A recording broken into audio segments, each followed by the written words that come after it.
कहानी का पूरा आनंद लेने के लिए इसके पिछले भाग को सुनना बिल्कुल भी मत भूलिएगा। उसका प्लेलिस्ट का लिंक मैं आपको डिस्क्रिप्शन बॉक्स में दे दूंगी और साथ में कमेंट बॉक्स में पिन भी कर दूंगी, तो आप वहां से भी जाकर सुन सकते हैं। अबीर जो अपने ऑफिस में बैठा अपनी स्क्रीन पर पलक और आदर्श को देख रहा था, वो अपने मोबाइल से शिवा को कॉल करता है।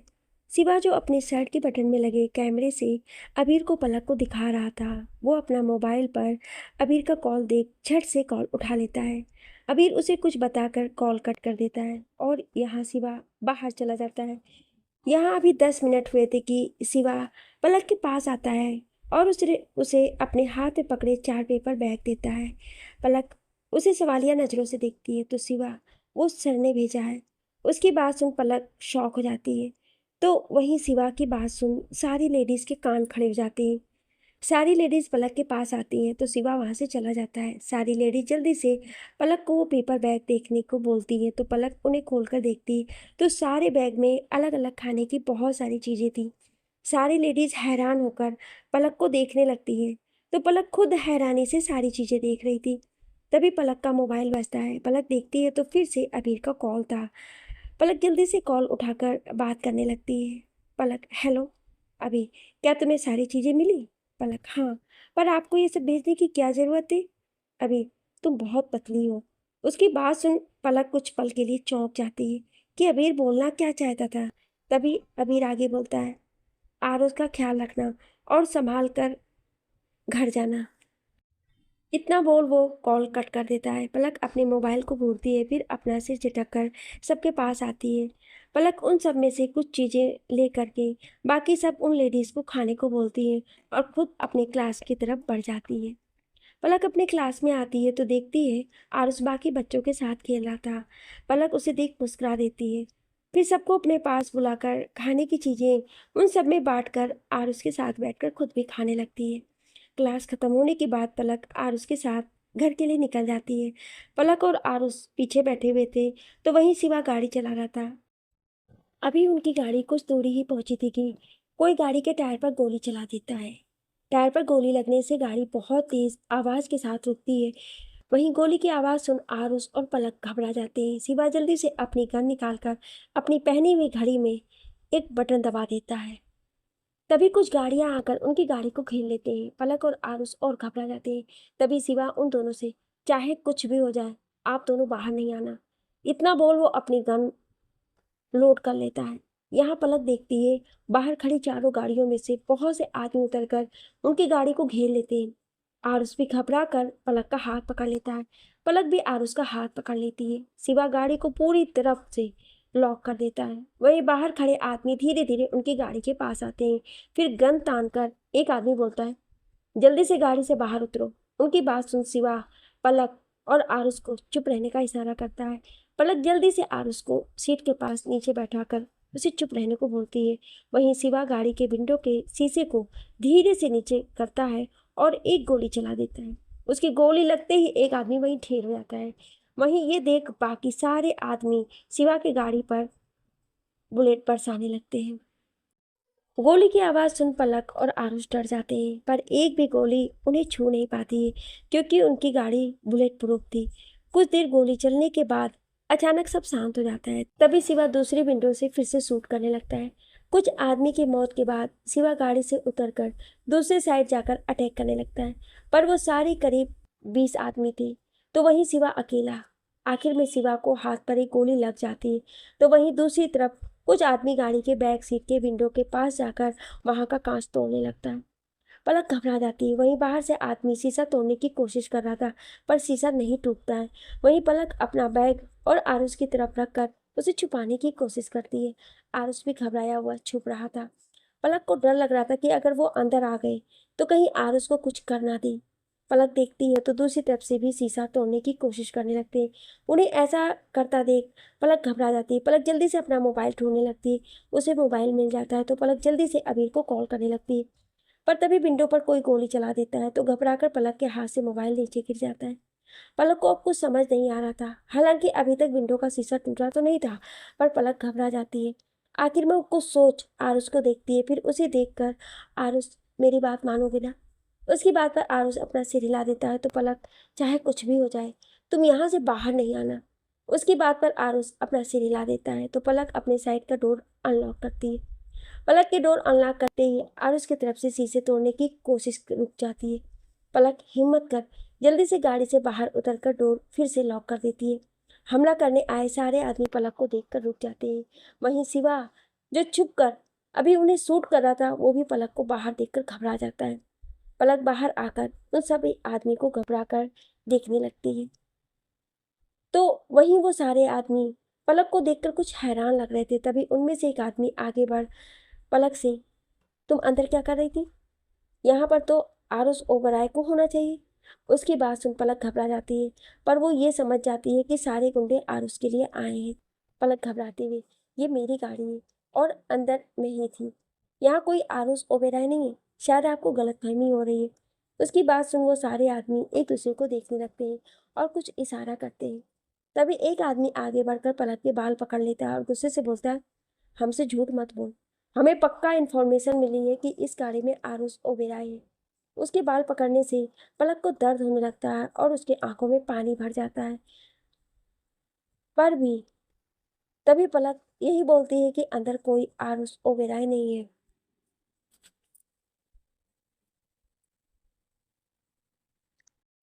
अब उस आदमी को पलक पर गुस्सा आने लगता है, तो उसे धक्का मारकर गाड़ी की तरफ बढ़ जाता है। पर पलक खुद को संभाल उसे गाड़ी के पास जाने से रोक देती है। वो आदमी घूर कर पलक को देखता है और बोलता है, देख, तू बीच में मत आ, मुझे मेरा काम करने दे, नहीं तो तू भी खाम खा मारी जाएगी।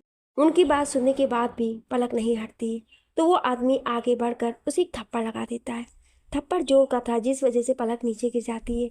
वहीं वो आदमी गाड़ी की तरफ बढ़ने लगता है, पर इससे पहले वो गाड़ी को छू पाता है, एक गोली आकर उसके हाथ पर लगती है। आदमी अपना हाथ पकड़ जिस तरफ से गोली चली उस तरफ देखता है, तो बहुत सी गाड़ियां उनकी तरफ आ रही थी। इतनी सारी गाड़ियां देख वो सारे आदमी अलर्ट हो जाते हैं और अपने गन लोड कर लेते हैं। सारी गाड़ियां वहां आकर रुकती हैं और उनमें से बहुत से आदमी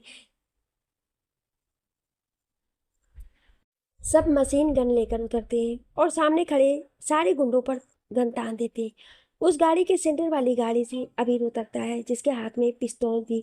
वो सारे गुंडे उन्हें देख अपनी गन लोड करने लगते हैं, पर इससे पहले वो गोली चलाते अबीर के आदमी आगे बढ़कर उन पर हमला कर उन्हें मारने लगते हैं।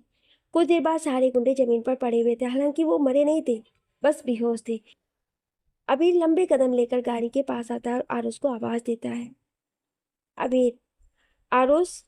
अबीर को देख आरुष जल्दी से कार का डोर खोल देता है और झट से उसके गले लग जाता है। अबीर उसकी पीठ से हिलाकर उसे शांत कराता है। आरुष बहुत घबराया हुआ था।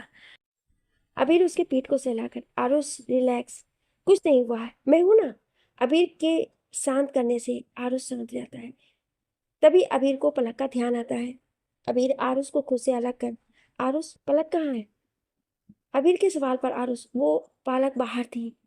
उसकी बात सुन अबीर जल्दी से यहाँ वहां देखने लगता है। अबीर की नजर पलक पर जाती है तो वो शॉक हो जाता है। पलक कुछ दूर बेहोश जमीन पर पड़ी हुई थी। अबीर अमृत को आरुष को संभालने को बोलकर पलक की तरफ बढ़ जाता है। अबीर पलक को उठाकर उसके गाल को थपथपाकर उसे उठाने लगता है, पर वो नहीं उठती है। तभी उसकी नजर पलक के होठ के किनारे से खून निकल रहा था और उसके गाल पर थप्पड़ का निशान था। थप्पड़ का निशान देख अबीर की आंखों में खून उतर आता है। अबीर जल्दी से पलक को उठाकर गाड़ी की तरफ बढ़ता है, उसके बैक सीट पर रख देता है। आरुष भी जल्दी से उसके पास आकर उसे उठाने लगता है। अबीर शिवा को देखता है, जिसके हाथ में गोली लगी थी, उसका सिर झुका हुआ था। अबीर एक आदमी को उसे हॉस्पिटल लेकर जाने को बोलता है, फिर खुद उस आदमी की तरफ बढ़ जाता है जहां अबीर के दो आदमियों ने उस आदमी को पकड़ रखा था जिसे अबीर ने गोली मारी थी। अबीर उसके पास आकर, पलक को किसने मारा? अबीर की आवाज शांत थी, पर उसके चेहरे पर गुस्सा साफ नजर आ रहा था, जिस वजह से वो आदमी डर रहा था, क्योंकि पलक को मारा तो उसी ने ही था। अबीर गुस्से से एक बार फिर कड़क आवाज में, मेरी वाइफ पर हाथ किसने उठाया था? इस बार उसकी आवाज सुन वो आदमी और घबरा जाता है। तभी आरुष गाड़ी से बाहर आकर बोलता है, भाई, इसने ही मारा था पलक को। आरुष की बात सुन अबीर की आंखों में खून उतर आता है और वो अपनी गन से उस आदमी को शूट कर देता है। अबीर, अपने आदमियों को देख, ये सब गंदगी साफ करो, इतना बोल वो आरुष के पास आता है। अबीर गाड़ी में पलक के पास बैठकर उसे अपनी बाहों में लेता है। आरुष भी उसके साथ ही था। तो वहीं अमृत ड्राइविंग सीट पर बैठ जाता है। अमृत, सर, हॉस्पिटल जाना इस वक्त सेफ नहीं रहेगा, तो मैंने घर पर डॉक्टर को बुला लिया है। उसकी बात सुन अबीर बस अपना सिर हिला देता है और अपनी बाहों में बेहोश पलक को देखता है। उसके गाल के उस थप्पड़ के निशान अबीर को तकलीफ दे रहे थे। कुछ देर बाद अमृत गाड़ी ओबराय विला के बाहर रुकता है। अबीर जल्दी से पलक को अपनी बाहों में उठाकर विला के अंदर की तरफ बढ़ जाता है। आरुष और अमृत भी उसके पीछे ही थे। अबीर अंदर आता है तो डॉक्टर पहले से ही वहां मौजूद थे। अबीर उन्हें अपने कमरे में आने को बोल पलक को लेकर अपने कमरे की तरफ बढ़ जाता है। कमरे में आकर अबीर पलक को बेड पर लेटा देता है और डॉक्टर को उसे चेक करने को बोलता है। डॉक्टर अबीर की बात मान जल्दी से पलक को चेक करने लगते हैं। वहीं एक दूसरा डॉक्टर आरुष को चेक कर रहा था। आरुष का डॉक्टर अबीर से, आरुष ठीक है? उसकी बात सुन अबीर अपना सिर हिलाकर आरुष को कमरे में जाने को बोलता है, पर आरुष नहीं मानता है। आरुष, जब तक पालक नहीं उठती है मैं कहीं नहीं जाऊंगा। अबीर गहरी सांस लेकर, आरुष बच्चे तुम फ्रेश होकर आओ, तब तक पलक उठ जाएगी तो तुम उसके साथ बैठकर बातें कर सकते हो। उसकी बात मान आरुष अमृत के साथ अपने कमरे में चला जाता है। यहाँ पलक को चेक कर डॉक्टर अबीर के पास आकर बस कमजोरी और बीपी लो होने की वजह से बेहोश है। उसकी बात सुन अबीर, और जो गाल पर निशान है वो? डॉक्टर, दवाई लगा दी है मैंने, चले जाएंगे निशान और कुछ देर में होश भी आ जाएगा। उसकी बात सुन अबीर अपना सिर हिला देता है तो डॉक्टर चले जाते हैं। अबीर पलक के पास आकर बैठ जाता है। अबीर की नज़र एक बार फिर पलक के गाल पर जाती है। अबीर को वो दिन याद आ जाता है जब वो पलक से पुलिस स्टेशन में मिला था। तभी पलक के गालों पर ऐसे ही निशान थे। अबीर धीरे से पलक के गाल को सहला देता है, फिर झुक के अपने होठ उसके माथे पर रखकर शिद्दत से चूम लेता है। कुछ देर बाद पलक की आंखों की पुतलियां हिलती हैं और वो धीरे धीरे अपनी पलकें खोलती है। पलक की आंखें खुलते ही उसके सामने सबसे पहले अबीर का चेहरा था। पलक को होश में देख अबीर, क्या तुम ठीक हो? उसके सवाल पर पलक उठकर बैठ जाती है। पलक अबीर को देख, आरुष? उसकी बात समझ अबीर वो ठीक है। उसकी बात सुन के पलक अपनी आंखें बंद कर लेती है। तभी उसे अपने गाल पर किसी के हाथ की छुअन का एहसास होता है। पलक अपनी आंखें खोलती है तो अबीर था। अबीर पलक के गाल को छूकर, थैंक यू पलक। उसकी बात सुन पलक उसकी आंखों में देखने लगती है तो अबीर उसे अपने सीने से लगा लेता है। पहले तो पलक चौंक जाती है, पर फिर अबीर के शर्ट पर अपनी पकड़ बनाकर रोने लगती है। अबीर उसके सिर को सहलाने लगता है तो पलक रोते हुए, मैं बहुत डर गई थी। उसकी बात सुन अबीर, जानता हूँ, पर तुम बहुत स्ट्रांग हो। इतना बोल अबीर उसे अपने और करीब कर लेता है। पलक अभी अबीर को पकड़कर रो रही थी और अबीर उसका सिर सहलाकर उसे चुप करा रहा था। कुछ देर बाद पलक शांत जाती है, पर अभी वो अबीर के सीने से लगी हुई थी। तभी कमरे में आरुष और अमृत आते हैं। आरुष जल्दी से पलक के पास आकर, पालक, तुम कैसी हो? उसकी आवाज़ सुन पलक अबीर से अलग हो जाती है। अबीर भी उठकर खड़ा हो जाता है। पलक आरुष को देखकर, मैं ठीक हूँ। आरुष उसे रोता देख आरुष उसके आंसू अपने एक उंगली से छूकर, तुम रो क्यों रही हो पालक? उसकी बात सुन पलक जल्दी से अपने आंसू साफ कर, नहीं आरुष, मैं नहीं रो रही हूँ। इससे पहले आरुष कुछ बोलता अबीर बोलता है, पलक तुम फ्रेश हो जाओ, उसके बाद कुछ खा लेना।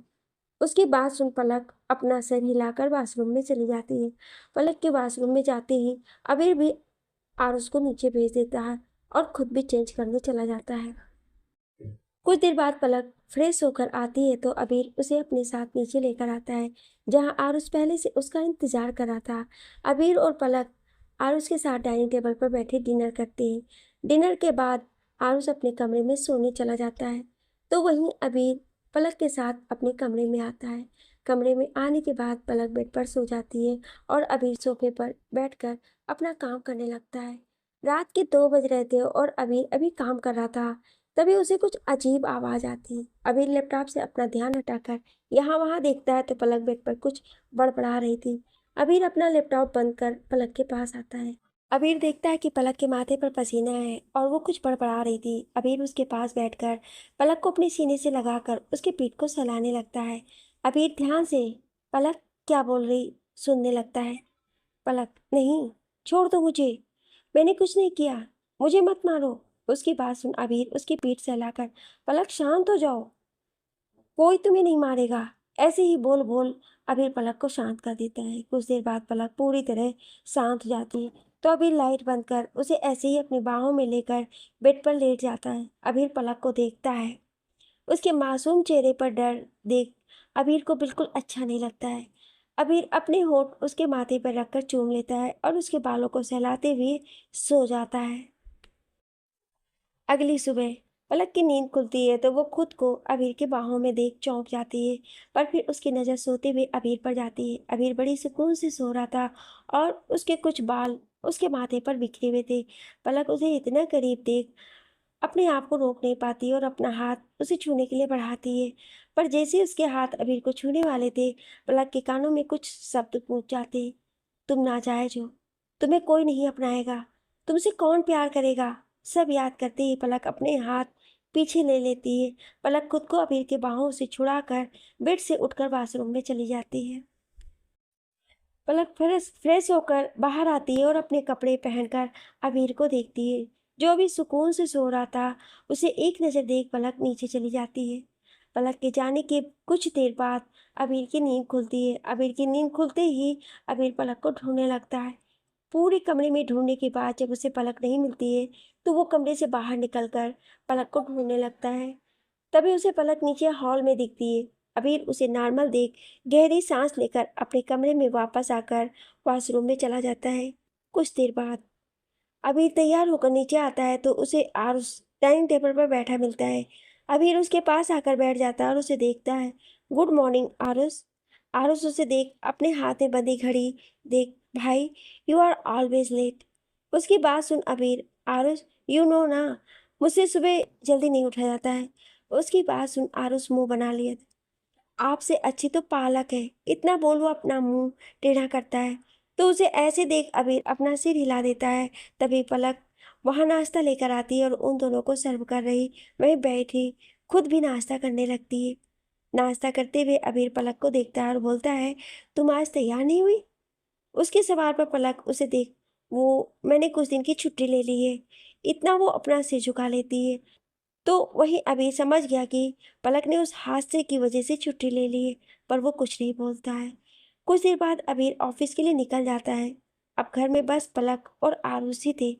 आरुष बाहर गार्डन में पेंटिंग कर रहा था जिसमें उसकी मदद पलक कर रही थी। तभी उन्हें गेट के पास कुछ आवाज आती है। आवाज सुन पलक और आरुष गेट के पास आते हैं तो वहाँ सेल्वी और उसकी माँ गेट पर खड़े गार्ड से झगड़ रहे थे। उन दोनों को देख आरुष को गुस्सा आ जाता है, वहीं पलक को कुछ समझ नहीं आ रहा था। तभी पलक गार्ड के पास आकर, क्या हो रहा है यहाँ। उसकी आवाज सुन सबकी नजर उस पर चली जाती है। गार्ड पलक को देख अपना सिर झुका लेता है और तभी वहाँ आरुष भी आ जाता है। सेल्वी और उसकी माँ की नजर जब पलक पर जाती है तो वो कंफ्यूज होकर उसे देखने लगती है। तभी गार्ड पलक से, वो मैम ये आरुष सर से मिलना चाहती हैं और अभी सर ने हमें सख्त हिदायत दी है कि हम इन्हें आरुष सर से ना मिलने दें। उसकी बात सुन पलक सेल्वी और उसकी माँ की तरफ देखती है। वो जैसे ही कुछ बोलने वाली होती है आरुष उसका हाथ पकड़ लेता है। पलक चौंक कर आरुष को देखने लगती है तो आरुष, तुम उनसे बात मत करो पालक, वो अच्छे नहीं है, तुम मेरे साथ चलो। इतना बोल वो उसे खींच कर वहाँ से लेकर जाता है तो वहाँ खड़ी सेल्वी और उसकी माँ आरुष की बातें सुनकर गुस्से से तिलमिला जाती है। आरुष पलक को खींचकर लेकर जा रहा था तभी पलक पलटकर सेल्वी और उसकी माँ को देखने लगती है। वहीं गार्ड उन दोनों को वापस आने को बोलते हैं तो सेल्वी पलक को घूरते हुए गार्ड से, आरुष के साथ ये लड़की कौन है। इससे पहले गार्ड कुछ बोलता है, सेल्वी की माँ बोलती, इससे क्या पूछ रही हो, पक्का उस पागल की नई केयर टेकर होगी। उसकी बात सुन गार्ड हैरान हो जाता है तो वहीं सेल्वी को कुछ राहत मिलती है, पर पलक की खूबसूरती देख अब उसके मन में कुछ चलने लगता है कि अगर पलक की खूबसूरती देख अबीर उसकी तरफ अट्रैक्ट हो गया या पलक ने उसे अपनी खूबसूरती के जाल में फंसा लिया तो यही सब सेल्वी के दिमाग में चल रहा था। तभी उसकी माँ उसे लेकर वहां से बाहर निकल जाती है। यहाँ आरुष पलक को घर के अंदर लेकर आता है और फिर से दोनों अपने में बिजी हो जाते हैं। वहीं सेल्वी अपनी माँ को घर भेज खुद कहीं और निकल जाती है। अबीर अपने ऑफिस के केबिन में अपनी कंपनी के मैनेजर से कुछ डिस्कस कर रहा था। तभी उसके केबिन का डोर नॉक होता है। अबीर जो एक इम्पोर्टेंट काम में था, नॉक की आवाज़ सुन थोड़ी गुस्से से, कम इन।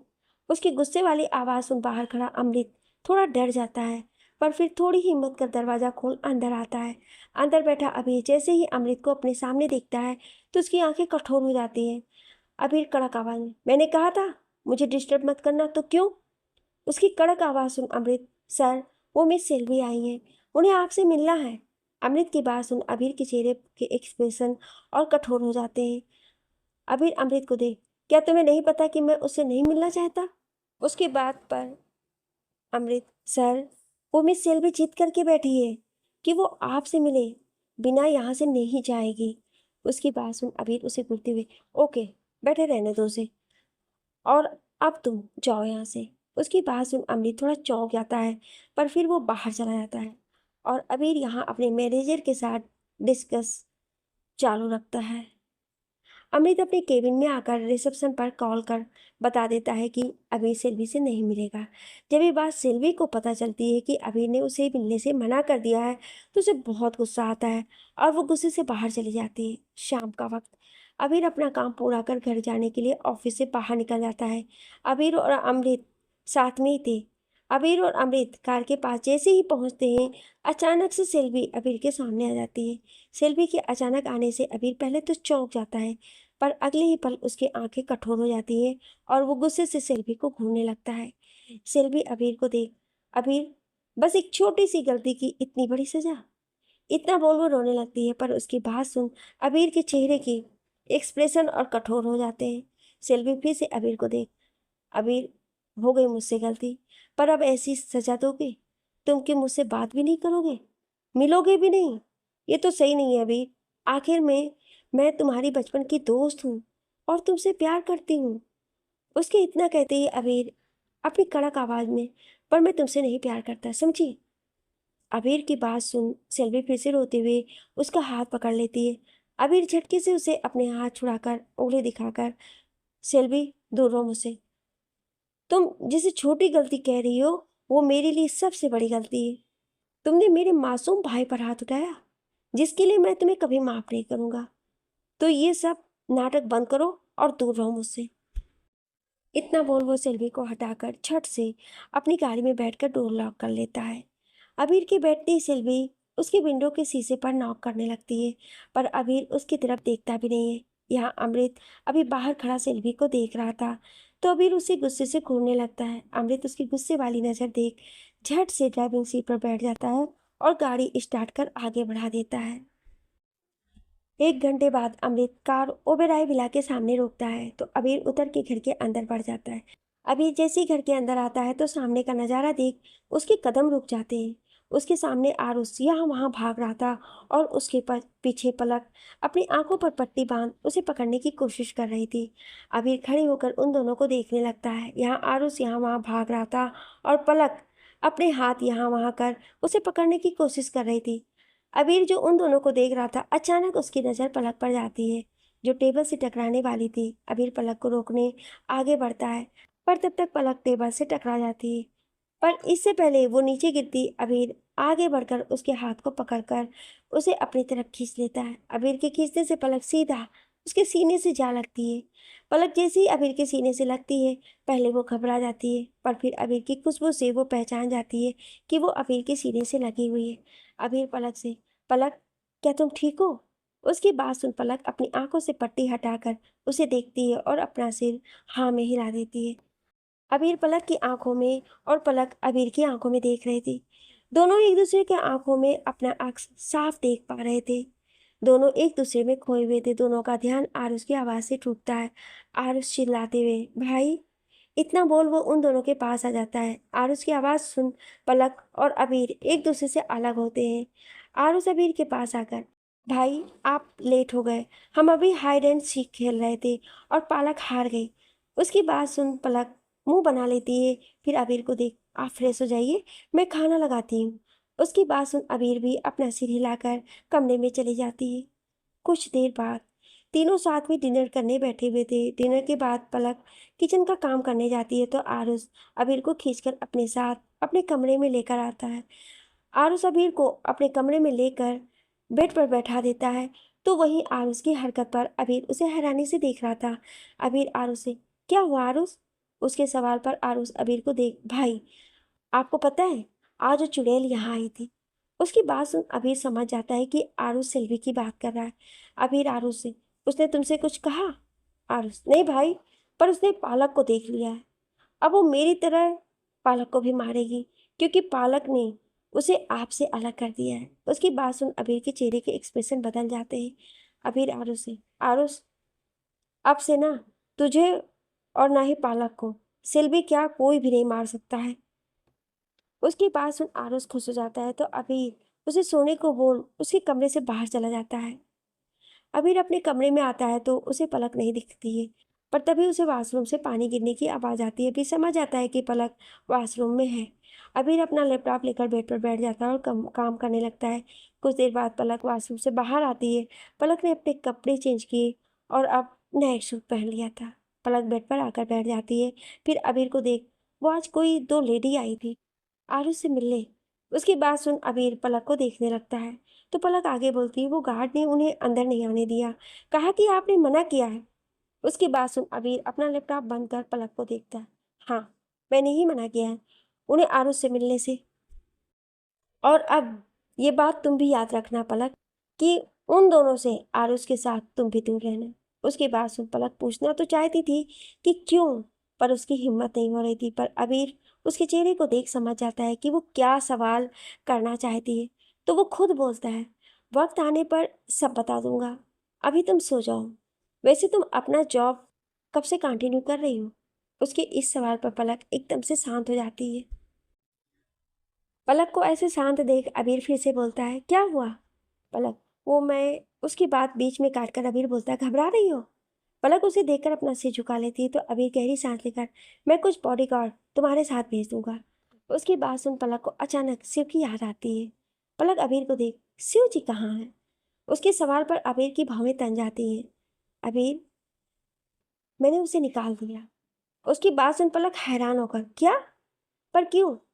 अभी सो जाओ, इतना बोल वो अपना काम करने लगता है तो पलक उसका लैपटॉप बंद कर, पहले बताएं शिव कहाँ है। अभी उसकी हरकत पर पहले तो चौंक कर उसे देखता है, फिर बोलता है, वो अपना काम सही से नहीं कर पाया तो मैंने उसे दूसरी जगह शिफ्ट कर दिया है। उसकी बात सुन पलक अबीर को घूरते हुए, अगर आप चाहते हैं कि मैं बॉडीगार्ड रखूं तो मुझे शिव ही चाहिए, इतना बोल वो अपना मुंह फुलाकर बैठ जाती है। वहीं पलक की बात सुन अबीर के चेहरे के भाव कठोर हो जाते हैं। अबीर पलक की बाहें पकड़कर अपनी तरफ खींच लेता है। अबीर के ऐसे खींचने से पलक हड़बड़ा जाती है और अबीर की इस हरकत पर पलक गुस्से से अबीर के सीने से लगी अपना सिर उठाकर उसे देखती है तो अबीर उसे गुस्से से घूर रहा था। पलक जो अबीर की इस हरकत पर उसे गुस्से से डांटने वाली थी, अबीर का गुस्सा देख एकदम चुप हो जाती है। अबीर उसे कसकर पकड़कर दांत भींचते हुए बोलता है, तुम मेरी वाइफ हो, तो मेरे अलावा किसी और के बारे में सोचना तुम्हें भारी पड़ सकता है, इसलिए तुम सिर्फ मेरे बारे में सोचो। उसकी बात सुन पलक घबराती हुई, मैं तो बस इसलिए कह रही थी क्योंकि शिव, इतना बोल वो रुक कर अबीर को देख, शिव भाई बहुत अच्छे हैं। उसकी बात सुन अबीर के चेहरे के कठोर एक्सप्रेशन नर्म हो जाते हैं। पलक अभी घबराई हुई सी अबीर को देख रही थी तो अबीर उसे देख, कल से शिव तुम्हारा बॉडीगार्ड होगा। उसकी बात सुन पलक अपना सिर हाँ में हिला देती है। अबीर पलक को बेड पर लिटाकर, सो जाओ, इतना बोल वो अपना लैपटॉप बंद कर कमरे की लाइट बंद कर खुद भी बेड पर लेट जाता है। पलक को भी सोने की कोशिश कर रही थी पर उसे नींद नहीं आ रही थी, जिस वजह से वो बार बार करवट बदल रही थी। तभी अबीर उसे कमर से पकड़ लेता है। अबीर के पलक के कमर को पकड़ते ही पलक अपनी आंखें झटके से खोल देती है तो अबीर उसके कान में, रिलैक्स, इतना बोल वो पलक को अपने और करीब कर लेता है। अब सो जाओ आराम से।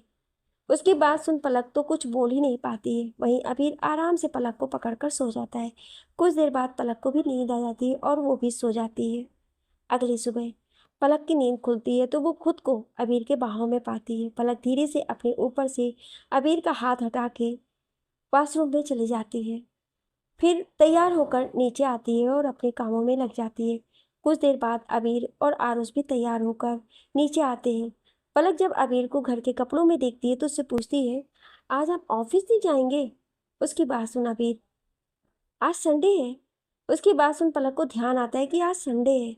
वो तीनों नाश्ता कर ही रहे थे कि तभी डोरबेल बजती है। एक सर्वेंट जाकर दरवाजा खोलता है तो सामने अमय और निशा थे। सर्वेंट दोनों को अंदर लेकर आता है।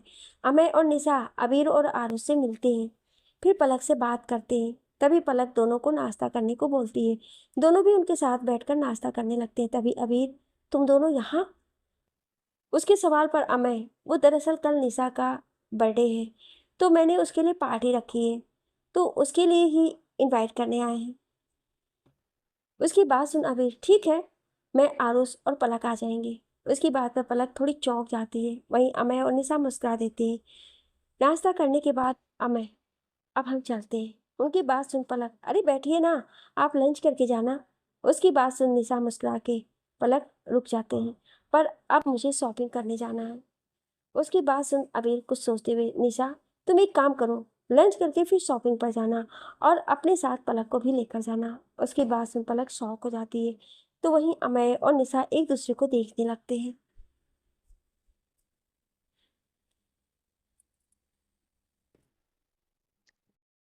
पलक, मैं क्यों? अबीर उसे देख, मैंने कहा तुम जाओगे तो जाओगे। उसकी बात सुन पलक मुंह बन जाता है। वहीं निशा और अमय अबीर को ही देख रहे थे। अबीर निशा को देख, तुम पलक को अपने साथ लेकर जाना। उसकी बात पर निशा अपना सिर हाँ में हिला देती। कुछ देर बाद सब साथ में डिनर करते हैं और उसके बाद पलक निशा के साथ शॉपिंग के लिए निकलने लगती है। अबीर पलक के पास आकर उसे अपना ब्लैक कार्ड देकर बोलता है, कंजूसी मत करना, जो पसंद आए खरीद लेना। उसकी बात सुन पलक चिढ़ जाती है और गुस्से से उसके हाथ से ब्लैक कार्ड लेकर रख लेती है। उसकी हरकत देख अबीर हल्का मुस्कुरा देता है। निशा और पलक शॉपिंग के लिए निकल जाते हैं। उनके जाने के बाद अबीर आरुष को देखता है, जो मुंह फुला के बैठा था। अबीर उसके पास आकर, आरुष, तुम जानते हो ना उस दिन क्या हुआ था? बस इसलिए मैंने तुम्हें बाहर नहीं भेजा। उसकी बात सुन आरुष उसे देख, तो आप मुझे कब घुमाने लेकर जाओगे? अबीर, हम कल निशा के बर्थडे पार्टी में जाएंगे। उसकी बात सुन आरुष मान जाता है। तो अबीर उसे वीडियो गेम खेलने भेज देता है और खुद अमय के साथ स्टडी रूम में जाता है। Study room. अमय सोफे पर बैठकर, तुम पलक को निशा के साथ क्यों भेजा? उसके सवाल पर अबीर, उस दिन हुई हमले से पलक डर गई है, इसलिए वो घर के बाहर नहीं जाती है। आज उसे इसलिए निशा के साथ भेजा है ताकि उसका डर कम हो जाए। इतना बोल वो अमय को देख, और पलक को मेरे साथ पूरी जिंदगी बितानी है, तो उसे अक्सर ऐसे हमले से सामना करना पड़ेगा। इतना बोल वो एक फाइल निकाल पढ़ने लगता है। तभी अमय, तो पता चला हमला किसने करवाया था? उसके सवाल पर अबीर अपनी फाइल बंद कर गुस्से से, अभी तक तो नहीं, पर जिस दिन पता चल जाएगा उस दिन उस इंसान का आखिरी दिन होगा। उसकी बात सुन अमय भी अपना सिर हिला देता है। दूसरी तरफ निशा और पलक एक बड़े से शॉपिंग मॉल में आती हैं। दोनों कार से उतरकर मॉल के अंदर जाती है। सबसे पहले निशा पलक को लेडीज सेक्शन में लेकर जाती है, जहां निशा बहुत सी शॉपिंग करती है और वहीं पलक कुछ नहीं लेती है। निशा अपने सारे कपड़े लेकर ट्राई रूम में जाती है। यहाँ पलक यहाँ वहाँ देखने लगती है। तभी उसकी नज़र डिस्प्ले पर लगे एक फुल लेंथ लॉन्ग ड्रेस पर जाती है। वो ब्लैक कलर का बेहद खूबसूरत ड्रेस था, जिसका घेर भी बड़ा था और वो ऊपर सिर्फ नेट से कवर था। पलक को वो ड्रेस देखते ही पसंद आ जाता है। पलक ड्रेस के पास जाकर उसे देखने लगती है। तभी एक लेडी स्टाफ उसके पास आकर, मैम, ये ड्रेस सिर्फ एक ही पीस बना है, आपको ये कहीं और नहीं मिलेगा। उसकी बात सुन पलक मुस्कुरा के उसे देखती है और बोलती है, पर मुझे नहीं लेना है। इतना बोल वो जाने लगती है। तभी एक आवाज़ आती है, उसकी औकात होगी तभी तो वो ड्रेस खरीद पाएगी। आवाज़ सुन पलक उस तरफ देखती है तो चौंक जाती है। कौन है ये, जानने के लिए सुनिए अगले भाग में। क्या आप अगला भाग सुनना चाहते हैं? तो कमेंट में यस जरूर लिखिएगा। Thank you.